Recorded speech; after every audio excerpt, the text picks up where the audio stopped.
Hey everybody, it's Travis with the NPCs, and it's time for another quick save.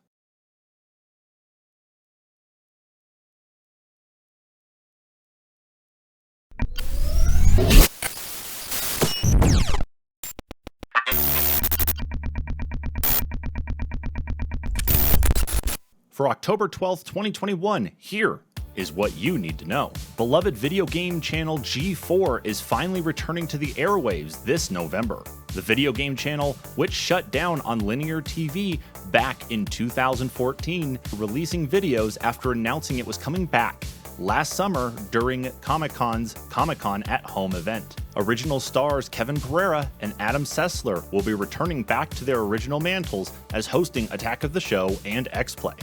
In tandem with Sessler and Pereira, Olive May, WWE star Xavier Woods, and Alex Golden Boy Mendez, along with several other esports commentators and YouTubers, will be joining them as the channel relaunches. Since the announcement last summer that G4 was going to be returning to the airwaves, there have been a steady increase of videos on the G4 YouTube channel as well as on Twitch to get people ready for content to return. Adam Sessler has been hosting X-Play type videos over on YouTube as well, doing reviews as well as talking about the history of video games in those videos, while Pereira has been taking care of Attack of the Show style videos over on YouTube as well, hosting them alongside the new hosts. The channel is set to return to television on November 16th and stream on Philo and Twitch, as well as be available on linear television with Cox, Fios, and Xfinity TV.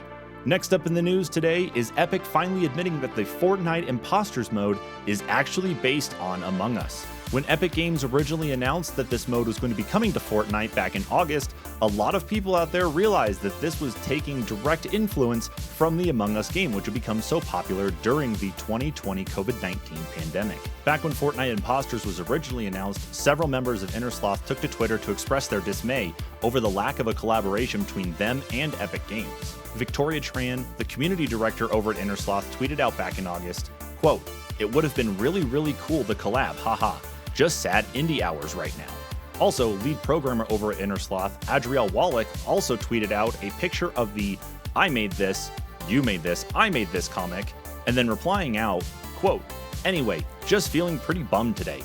Everything in the world was already feeling insurmountable, so this was just another fun reminder of how tiny we all really are."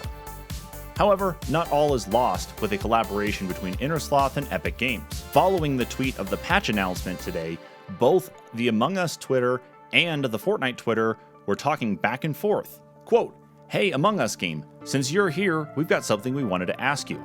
"Oh, what's up? Big fans, we never got to talk about how you inspired us. What do you think about working on something fun together sometime?"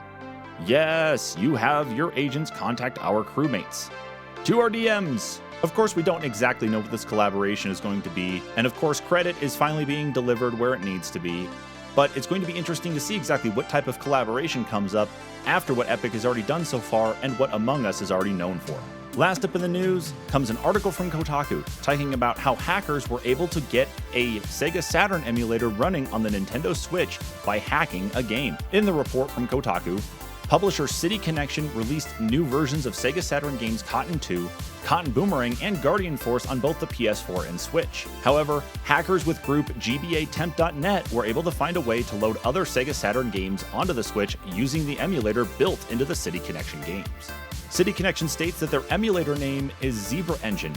However, based on the sleuthing from the GBAtemp team, they've been able to discover that it appears to be a fork of the ever-popular SSF emulator. The hackers over at GBAtemp have an extensive list going on of what games have been working, kind of working, and not really working on the emulator at this time, with some titles included on this list such as Radiant Silvergun, Panzer Dragoon, Guardian Heroes, Burning Rangers, Astal, Dragon Force, and Elevator Action Returns, to name a few. It'll be interesting to see exactly how many more Saturn games can get working on the Switch, especially with the announcement of Saturn games coming to the Nintendo Switch alongside Nintendo 64 games when the expansion pack extension of Nintendo Switch Online releases later this year. And that is it for today's Quick Save. Just like quick saving in a game, make sure to hit that subscribe button and that notification bell here on YouTube so that way you know when we put up videos or go live. Of course, with everything else we do, we also do our podcast as well over at anchor.fm/the-npcs-podcast. Go give those a listen. Let us know what you think. Of course, with all that, thank you so much, everybody, for tuning in. We'll catch you all in the next one.